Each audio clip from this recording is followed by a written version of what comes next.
Boleh saya nanya? Baik, kami berikan kesempatan kepada Bapak Mangapul Sagala untuk memberikan satu tanggapan pertama. Singkat, Ya. ada jelas. Terima kasih Pak Moderator. Saya mau katakan bahwa kita bahas Grudem ya, bukan bahas yang lain. Jadi Grudem aja dibahas. Itu yang pertama. Yang kedua, saya tidak melihat ada permasalahan dalam istilah yang dikatakan Grudem, anak taat kepada bapak. Memang selamanya begitu. Ya, selamanya begitu. Kalau baca bukunya John Calvin, abad 16, dia pun mengatakan itu. Dan anak sebagai anak, itu sudah terjadi sejak kekekalan, bukan sejak inkarnasi. Itu yang penting kita lihat. Nah, karena itu, apakah itu berarti hierarki? Bapak Gereja tidak mengatakan begitu. Jadi, tolong kalau berkenan, ditunjukkan kalimatnya Grudem sendiri. Apakah Grudem mengatakan istilah hierarki itu? Atau muncul dari kita? Atau muncul dari Pak Wempi? Kalau taat, tunduk, itu sudah pemahaman John Calvin sejak abad 16. Dan itu saya kira juga pemahaman Bapak Gereja. Anak tunduk kepada Bapak, itu namanya fungsional. Tapi sekali lagi bukan subordinasi, juga tidak menghilangkan kesetaraan. Karena di dalam fungsi, Jokowi dulu menjadi anak buahnya, siapa itu? Bapak Luhut Binsar. Dia taat waktu itu. Tetapi kemudian setelah jadi presiden, dia apa? Luhut Binsar yang taat sekarang. Nah, jadi di dalam Orde Tritunggal, tugas tidak mengatakan hierarki. Jadi tolong, kalau nanti Bapak bisa menunjukkan kalimat asli dari Grudem, terima kasih. Kalau dia mengatakan ada hierarki, berarti Grudem meninggalkan ajaran Bapak Gereja. Nah, harus kita tolak. Tapi kalau hanya mengatakan ketaatan, memang begitu. Sebelum menjadi manusia, anak adalah anak. Begitu tanggapan saya. Terima kasih.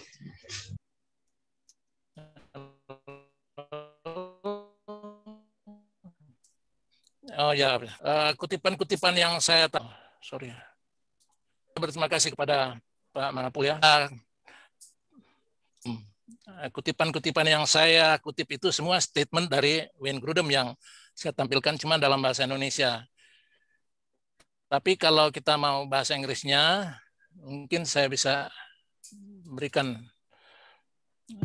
beberapa ini. Ini di pasal 14 dari bukunya banyak itu yang kita bisa ambil. Ini satu aja. Tapi ya, ada juga yang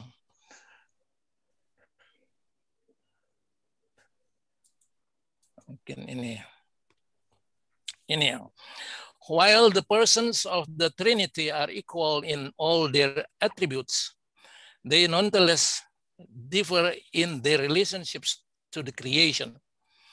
The Son and the Holy Spirit are equal in deity to God the Father, but they are subordinate in their roles.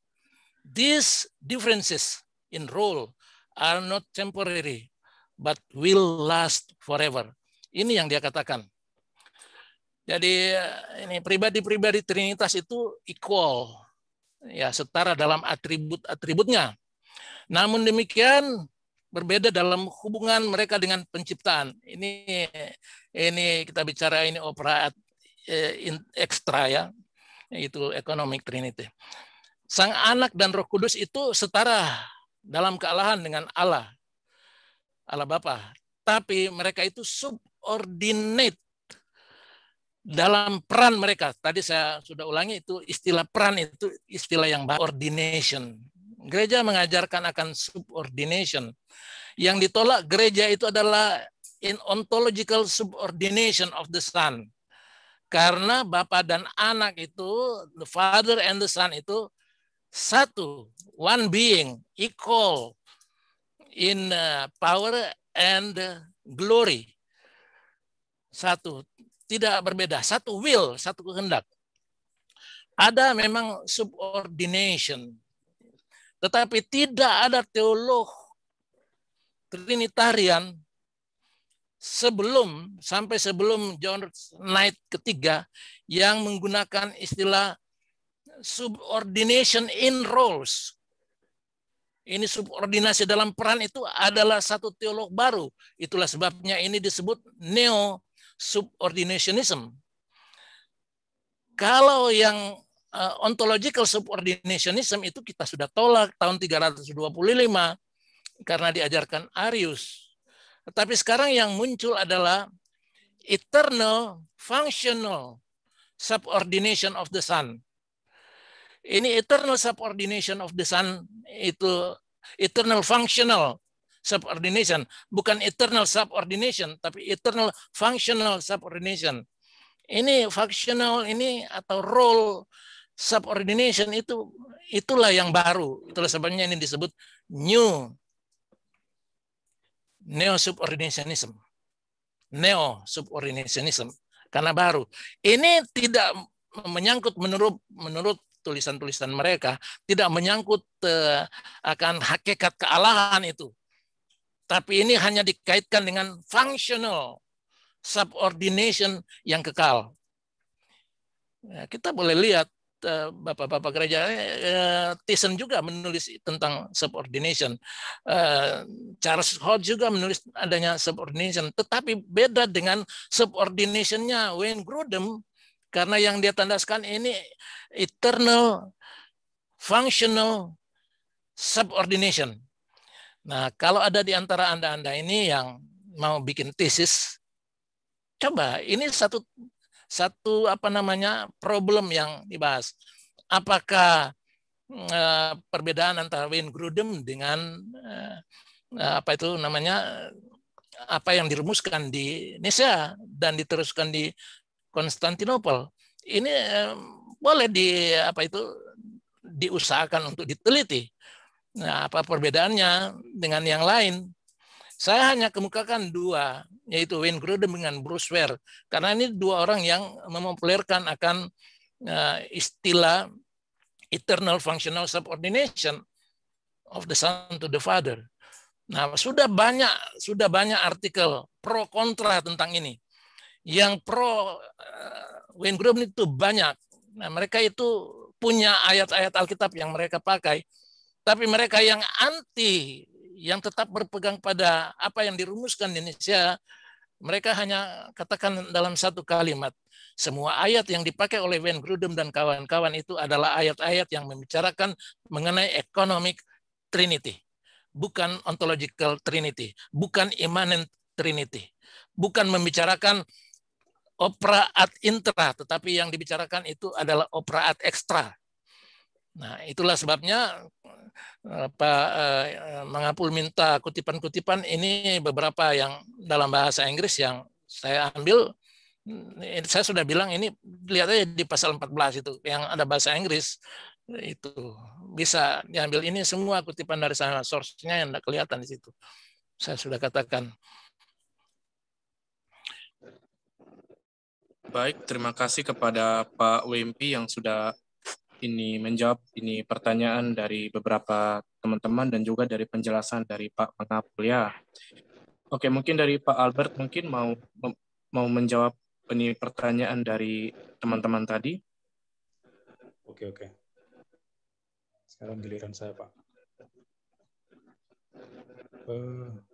Tadi mengenai Grudem tadi ya. Pak Wempi, kita fokus ke Grudem dulu ya. Jadi Pak Wempi tadi sebut bahwa dalam sebuah pertemuan Grudem itu masih setuju dengan IGS tadi ya, Eternal Generation of the Sun. Tapi saya ada baca sebuah artikel ini Pak di www.dennyburg.com ini mengenai Trinity Debat ini. Jadi terkait paham Grudem tentang Tritunggal, memang Grudem itu pernah salah karena dia menolak ajaran Eternal Generation of the Sun. Tapi kemudian hari rupanya Grudem itu merevisinya dan menarik kembali pernyataannya tersebut.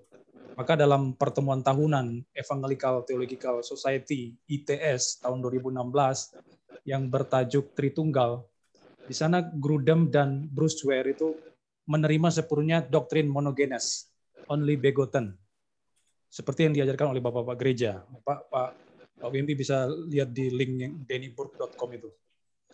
Dan hasilnya itu adalah revisi terutama di posisi Tritunggalnya Grudem.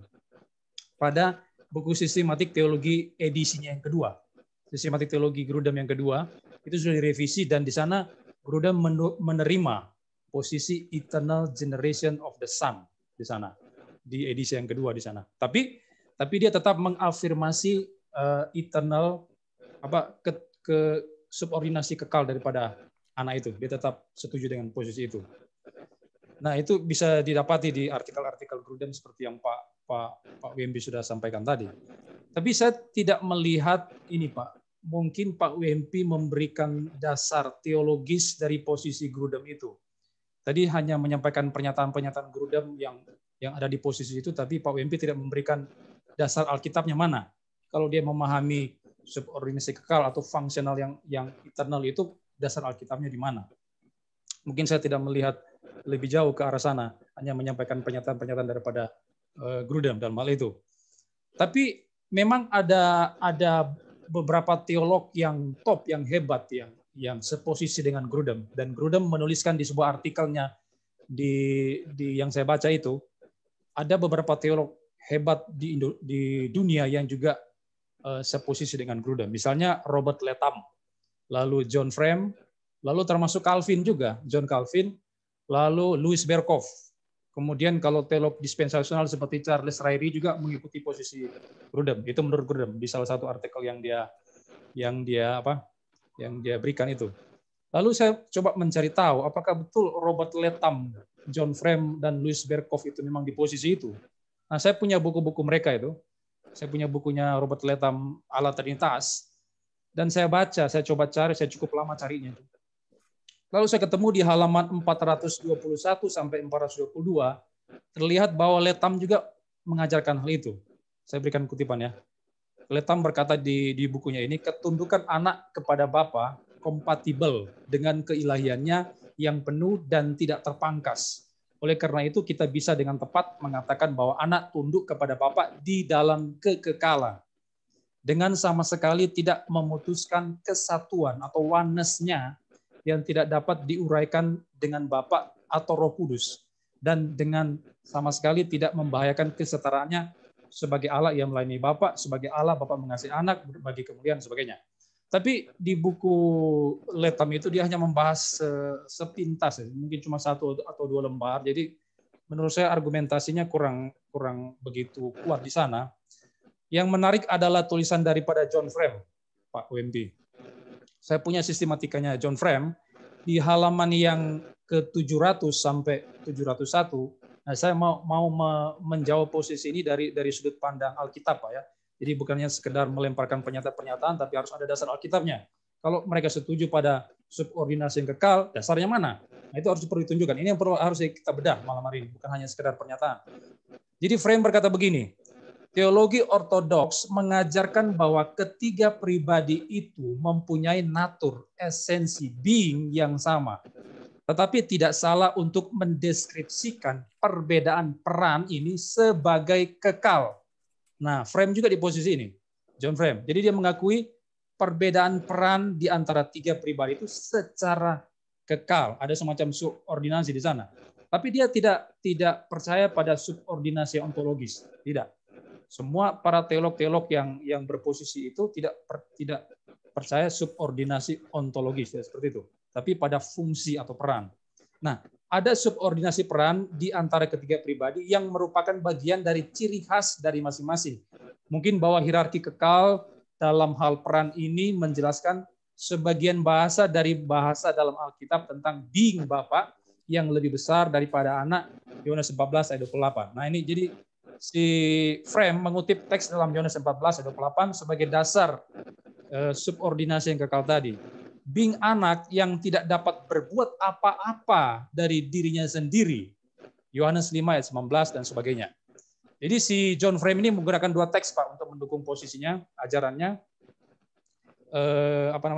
Peran yang bersifat kekal tadi antara tiga pribadi. Yohanes 14 ayat 28, lalu Yohanes 5 ayat yang ke-19. Nah, saya mungkin akan menjawab ini secara singkat Pak ya.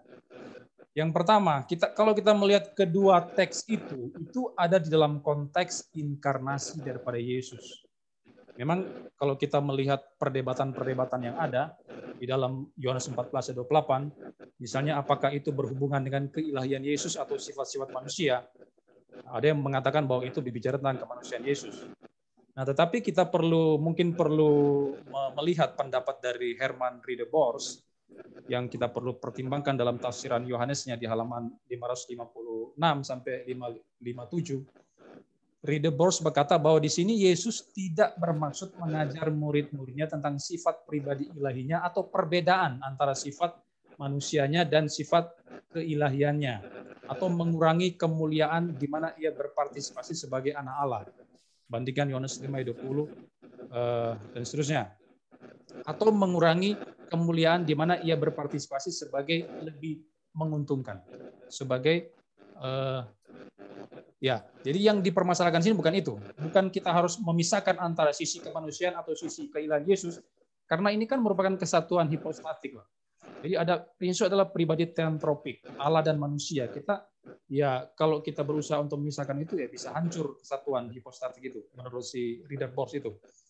Nah, yang dipersoalkan dalam teks itu sebetulnya adalah apa yang lebih atau yang lebih agung atau yang lebih menguntungkan. Konteksnya itu ada dalam pasal 16 ayat 7. Jadi bagi murid-murid itu Yesus tetap bersama mereka di bumi atau pergi kepada Bapa. Itu konteksnya. Nah, dalam konteks itu segala sesuatu harus difokuskan kepada kepergiannya Yesus kepada Bapa. Itu yang dijelaskan. Nah, bahwa Bapa lebih daripada Yesus itu hanya berarti, nah ini poin daripada Ridderbos, itu hanya berarti Yesus hanya berarti bahwa kembalinya dia kepada Bapa adalah permulaan dari suatu dispensasi anugerah yang baru. Dispensasi yang didasarkan di surga dan karena itu turun dari Bapa. Maka dispensasi yang baru ini akan melampaui keterbatasan-keterbatasan dari dispensasi yang diwakili oleh kehadiran Yesus di bumi. Kita bisa bandingkan dalam ayat yang ke-12. Nah, sama seperti kemuliaan yang akan Yesus terima sebagai anak yang kembali kepada Bapa, nah akan lebih besar daripada kemuliaannya di dunia ini. Yohanes 17 ayat 5. Nah, tapi memang ada penafsiran lain terhadap teks itu yang terkait dengan esensi Bapa yang lebih besar dari anak. Tidak terkait dengan hal itu, tapi terkait sisi kemanusiaan Yesus. Jadi pada waktu Yesus mengatakan Bapa lebih besar daripada aku, itu bicara tentang sisi kemanusiaan daripada Yesus. Tapi menurut saya apapun tafsirannya, ini tidak menunjuk pada subordinasi yang kekal dari sang anak kepada Bapa. Itu menurut saya. Apapun tafsiran kita terhadap teks itu, ini tidak menunjukkan adanya subordinasi yang kekal secara fungsional atau peran daripada Yesus kepada Bapa. Menurut saya teksnya itu tidak bicara begitu. Dan menurut saya John Frame di sini tidak konsisten. Saya punya bukunya, saya tidak melakukan straw man sama dia. Dia tidak konsisten karena di bagian atas tulisannya dia mendefinisikan being itu bicara tentang natur atau esensi. Being itu adalah natur, esensinya Allah yang sama di antara ketiga pribadi. Tapi di sini ketika dia mengungkapkan pandangannya soal peran yang kekal itu, dia mengatakan bahwa being Bapa lebih besar daripada anak. Nah, ini menjadi sebuah pertanyaan dari saya. Nah, saya melihat ada ketidakkonsistenan Frame di sini. Karena dia awalnya mengatakan being itu tidak ada yang lebih besar antara Bapa dan Anak, bukan Roh Kudus. Ketiga pribadi itu punya natur esensi yang sama. Lalu mengapa di poin ini dia mengatakan being Bapa itu lebih besar daripada Anak? Padahal tidak ada tingkatan dalam being Allah di antara Bapa, Anak maupun Roh Kudus. Lalu ada teks yang kedua. Jadi kita fokus pada ayat-ayat, Pak. Ada teks yang kedua yang digunakan frame, yaitu Yohanes 5 ayat 19. Frame mengatakan, being anak itu tidak dapat berbuat apa-apa dari dirinya sendiri. Dan karena itu, karena kan Yohanes 5 ayat 19, bunyinya begini ya, saya baca dulu ya. Yohanes 5 ayat 19. Yohanes pasal 5 ayat 19.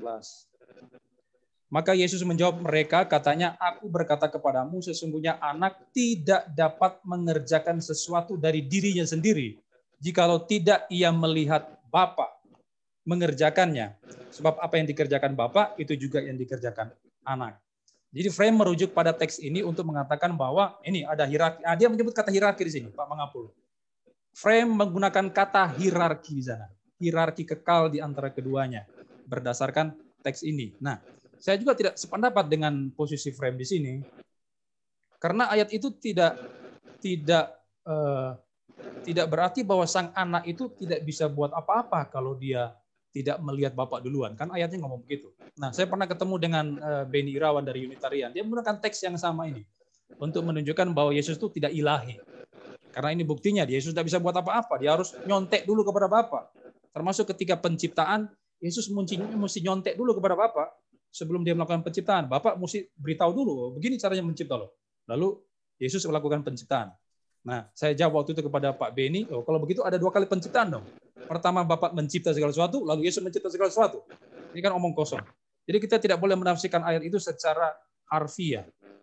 Bapak tidak bisa berbuat apa-apa, kita harus artikan secara menurut konteksnya. Ya, berarti bahwa apa yang dikerjakan anak tidak bisa terlepas dari Bapak. Sebaliknya pun demikian, apa yang dikerjakan Bapak itu tidak bisa terlepas daripada anak. Jadi kedua pribadi itu bekerja secara bersama-sama. Itu maksud Yohanes 5:19. Dan itu sama sekali tidak mengajarkan eternal fungsional secara kekal, peran yang kekal. Tidak.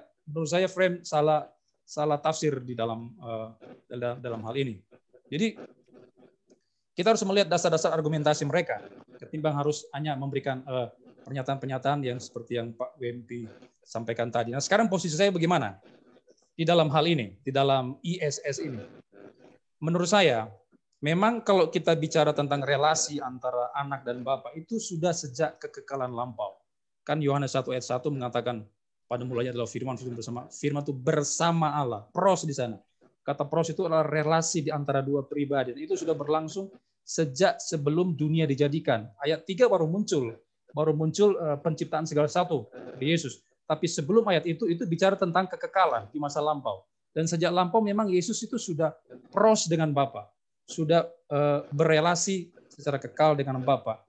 Nah, tetapi sang anak juga disebut sebagai begotten of the Father dan Father unbegotten. Jadi terminologi inilah yang memunculkan spekulasi semacam ada ordo atau subordinasi di sana. Tapi menurut saya subordinasi yang kita percaya, gereja Tuhan percaya, saya sepakat dengan subordinasi. Tapi bukan dalam konteks ontologi. Tidak ada subordinasi ontologis. Tapi sesuai dengan yang frame katakan tadi, itu kita percaya subordinasi yang ekonomis. Dan itu bersifat temporer, tidak kekal menurut saya.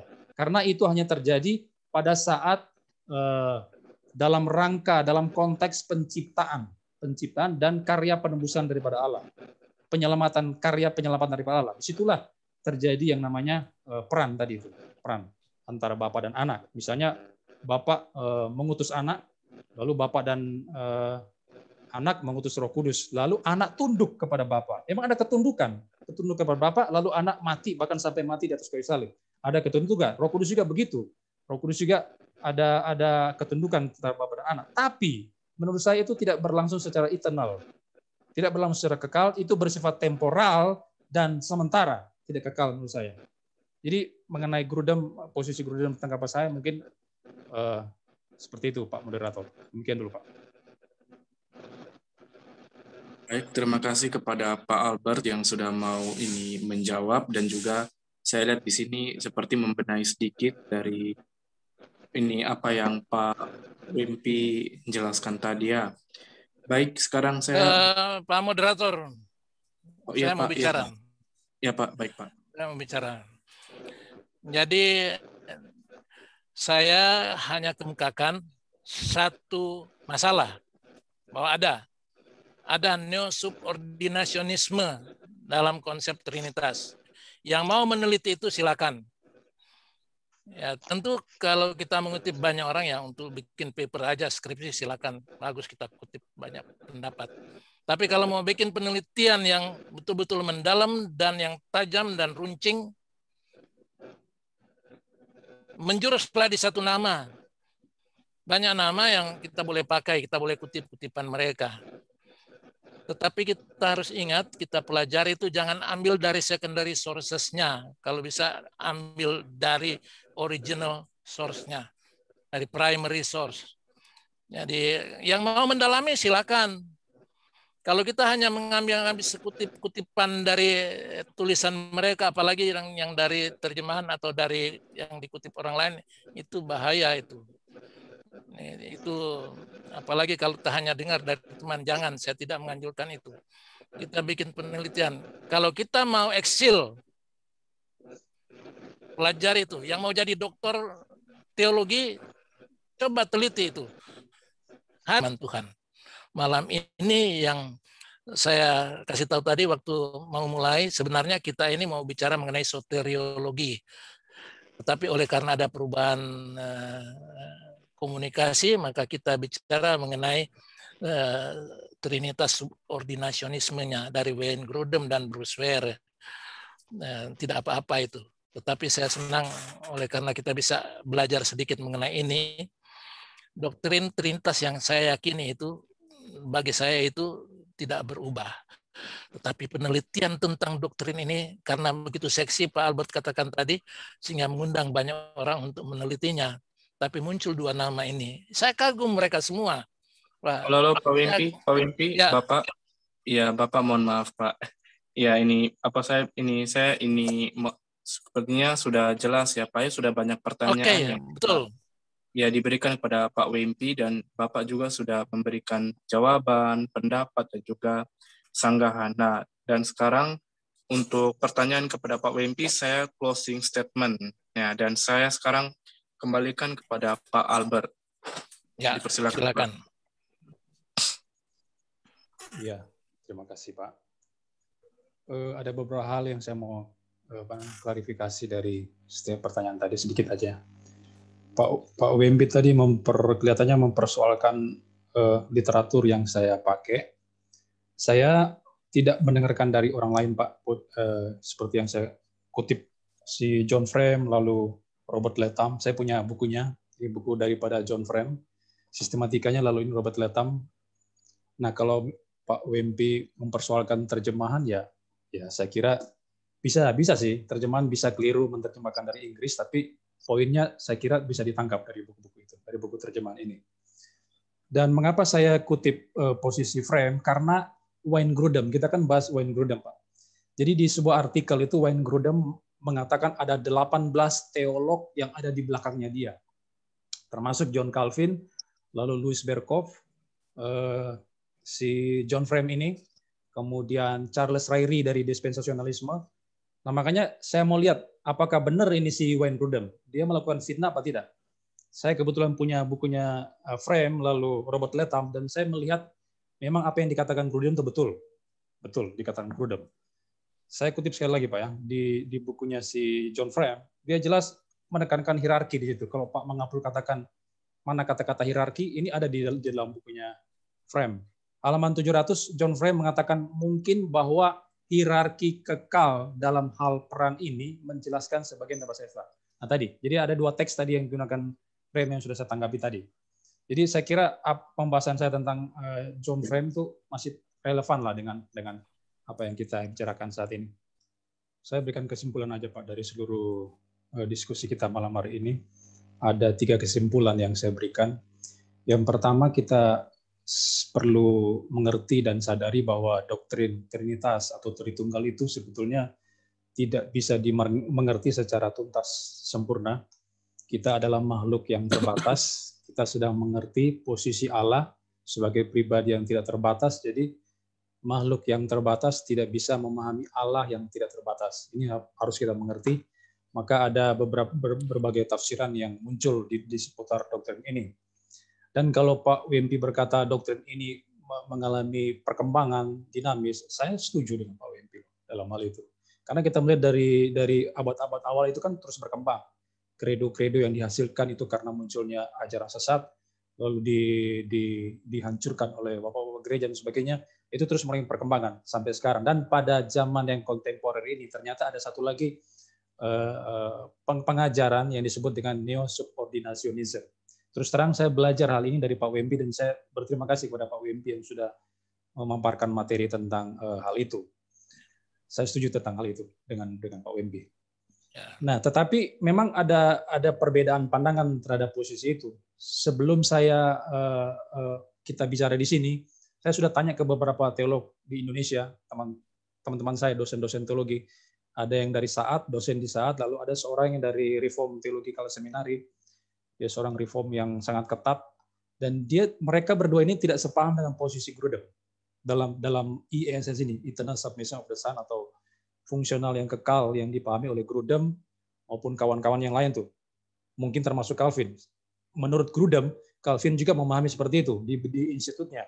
Tapi saya belum cek itu apakah betul. Tapi kalau Grudem katakan si Robert Letham lalu John Frame ada di posisi itu betul, karena sudah cek di bukunya mereka berdua. Posisi Letham sama si Frame sama dengan Grudem dalam hal ini, memahami peran yang kekal itu. Nah, tapi walaupun Tritunggal ini sulit untuk dipahami, saya kira ada 3 hal yang kita perlu setuju dengan Millard Erickson ya. Erickson dalam bukunya Teologi Kristen itu. Yang pertama, Allah itu 3 pribadi, lalu setiap pribadi itu sepenuhnya adalah Allah, kemudian tetapi hanya ada satu Allah. Saya kira 3 poin ini yang harus kita sama. Kalau kita berbeda dalam hal, misalnya fungsional yang kekal, ada yang percaya itu, ada yang percaya fungsional yang temporer. Nah, banyak teolog-teolognya percaya fungsional itu memang ada, subordinasi ada. Tetapi subordinasi dalam kaitan dengan ekonomis, bukan ontologis. Tapi itu pun bersifat temporer, tidak kekal. Banyak teolog seperti itu. Yang dari Saat percaya itu, yang dari Reform Theological Seminary percaya itu. Dan termasuk saya, untuk sementara saya ada di posisi itu. Sekalipun tidak tahu saya ke depan saya akan setuju dengan Grudem, saya akan meneliti lebih lanjut dalam hal itu. Lalu yang kedua, konsep eras, itu tadi, kita memang perlu pertimbangkan lebih lanjut, belajar lebih lanjut, karena di belakangnya Grudem itu ada teolog-teolog yang hebat loh. Ada Charles Ryrie dari dispensasionalisme, Berkov, Frame, Letham, termasuk Calvin kalau itu betul dicatat dalam institutnya. Jadi kita perlu belajar lebih lanjut. Dan yang ketiga, isu eternal submission of the Son ini menurut saya bukanlah isu yang esensial yang membuat kita harus pecah sesama pengikut Kristus. Bahkan ada yang mencap misalnya Grudem itu sebagai bidat karena sudah mengajarkan itu, atau John Frame itu bidat. Menurut saya tidak tepat untuk kita meletakkan mereka sebagai tidak ada dalam posisi bidat. Karena ini bukan doktrin yang utama, yang esensi yang harus kita benturkan, apalagi sampai pecah seperti itu. Karena baik Grudem maupun John Frame dan kawan-kawan lain itu mereka percaya pada Tritunggal yang ontologis. Nah, kalau kita berbeda dalam posisi ini, Tritunggal ontologis, maka itu pasti bidat. Tidak bisa tidak, dia pasti bidat. Tapi kalau hanya berbeda dalam fungsional peran yang kekal, yang temporer, menurut saya tidak masalah. Kita jangan sampai langsung mencap orang itu sebagai bidat dan yang lain bukan bidat. Tidak seperti itu. Tapi karena tadi kan Pak WMP bolak-balik tentang Ersus Sabdono, bicara Ersus Sabdono. Tapi untuk konteks dalam kasus Dr. Ersus Sabdono, saya melihatnya berbeda. Kalau Pak WMP mengatakan kita tidak boleh membidatkan Ersus Sabdono karena dia adalah teolog Trinitarian, saya sudah mempelajari dari buku-bukunya. Saya tidak dengar dari kata olah, seperti saya katakan tadi. Saya punya bukunya Tritunggal Pak Ersus Sabdono, dan saya mau melihat ajarannya Pak Ersus seperti apa. Dia seperti saya katakan tadi ya, dia tidak percaya Yesus itu hotheos, tapi hanya bersifat ilahi dalam Yohanes 1 ayat 1. Dia sama dengan Sasiova dalam hal ini. Kemudian Bapak itu terpisah dari pribadi anak. Dia tidak percaya perikoresis di sini, Pak Ersus Sabdono. Lalu pada saat kenosis, anak mengonsumkan diri, maka semua pikirannya itu, memorinya hilang total, dibuat 0, 0. Nah, ini omong kosong buat saya. Tidak ada anak Allah kok bisa dibuat 0 seperti itu, bagaimana itu? Nah, jadi Pak Ersus bukan hanya berada di posisi subordinasi yang ekonomis atau fungsional kekal, tapi dia sudah berada di subordinasi yang ontologis, dan itu kalau orang ada di posisi itu jelas dia adalah bidat. Jadi saya tidak salah mengatakan Pak Ersus sebagai bidat menurut saya. Dan yang terakhir saya mengucapkan terima kasih, walau bagaimanapun mungkin saya ada perbedaan dengan Pak Wempi, tapi saya mengucapkan terima kasih karena Pak Wempi sudah hadir di Reform Bible Study malam hari ini, juga kepada Pak Mangapul Sagala, senior saya, yang sudah memenuhi undangan saya untuk bisa hadir di sini. Saya merasa senang dan bangga bisa berada di tengah-tengah Bapak berdua sebagai teolog senior di Indonesia, dan saya akan terus belajar dari Bapak berdua ke depan mengenai teologi yang saya yakini. Ya, terima kasih Pak. Oke. Ini baik, terima kasih kepada Pak Albert yang sudah memberikan kesimpulannya. Dan saya sudah bisa langsung tutup ya, kita punya acara ini. Sekali lagi saya berikan closing statement saya. Oh, baik Pak, baik. Terima kasih kepada Pak Albert dan moderator dan semua kita yang sudah kumpul malam ini. Saya hanya mengharapkan, maaf kalau ada kata-kata saya yang agak menyinggung perasaan. Kalau ada salah, tolong dimaafkan. Dan saya hanya mengharapkan kita semua punya satu sikap untuk mencintai Tuhan kita, Yesus Kristus, yang adalah Tuhan dan Juru Selamat kita. Kalau ada keberbedaan, kita saling mendoakan. Dan khusus untuk Pak Albert, saya melihat beliau adalah seorang yang punya potensi menjadi salah seorang teolog besar di Indonesia. Melihat dari apa yang beliau adakan dan pemikiran-pemikiran beliau, saya harapkan akan terus maju terus. Jadi tentang Wayne Grudem tidak usah pusing, teliti terus saja, teliti terus. Kalau mengenai Pak Eras, ya kita baca terus dan kalau perlu kita tulis supaya orang lain juga bisa tahu posisi, jangan cuma sekelompok yang dengar ini. Mudah-mudahan kita semua yang ada ini dikuatkan. Saya lihat ada beberapa mahasiswa yang dulu ada, mudah-mudahan kita semua bisa dikuatkan iman kita. Kalau itu terjadi, berarti tujuan saya dalam pembahasan malam ini berhasil. Akhirnya, terima kasih kembali kepada moderator dan kita semua. Saya berdoa kiranya Tuhan memberkati kita dalam kehidupan kita sehari-hari dan dalam pelayanan kita untuk menjadi saksi bagi Tuhan Yesus Kristus. Terima kasih dan shalom semua. Good night. Tuhan memberkati kita sekalian. Saya serahkan ke moderator.